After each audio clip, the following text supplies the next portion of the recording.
Nigel Farage. In generations to come, children will be told a story. They'll be told that once upon a time, Europe was divided.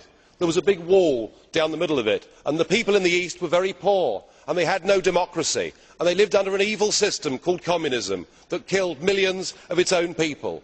But joy of joys, the wall came down, and we finished up with 27 nations, and those people lived in democracy, and 500 million people lived in peace.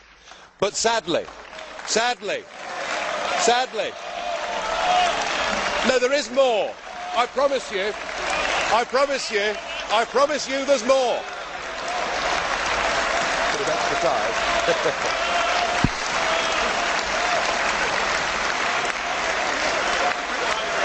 Thank you. I should just sit down now. Well, I must say, that's the first time I've ever received such applause, and I'm tempted, Mr. Verhofstadt, I am tempted to sit down, but if I may, sadly, the story continues, the politicians in charge became very greedy, and they wanted money for themselves, and they wanted power, and so they resorted to lies and deceit, and they staged the most spectacular bureaucratic coup d'etat that the world had ever seen. But they didn't need to use any bullets to do it. They were much cleverer, much more scheming than that. No, what they did is they put in place a new treaty. It was called the Lisbon Treaty. And then they gave 27 people total unlimited power. These were to be the people that made all the laws. Of course, they already had a flag and they already had an anthem, but they went about building a new state. But they ignored the people. And what they did, whether they knew it or not, is they recreated the very evil system that the people in Eastern Europe had lived under before. But the incredible thing was that many of the new bosses had also worked for that same evil system before.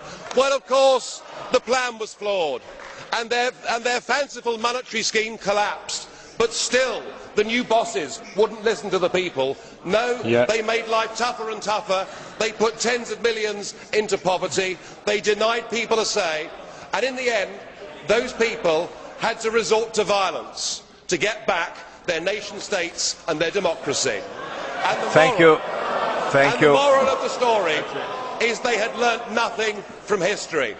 Members of the European Mr. President. Before you give this Commission power, remember Thank that you, 60 Mr. years President. ago, an Iron Curtain came down on Europe. Thank you, that now, Mr. President. with this Commission, there is an economic iron fist, and it's being felt in Greece today. We cannot build.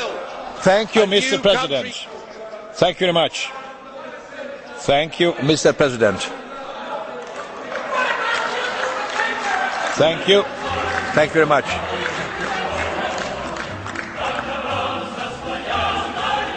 Yes.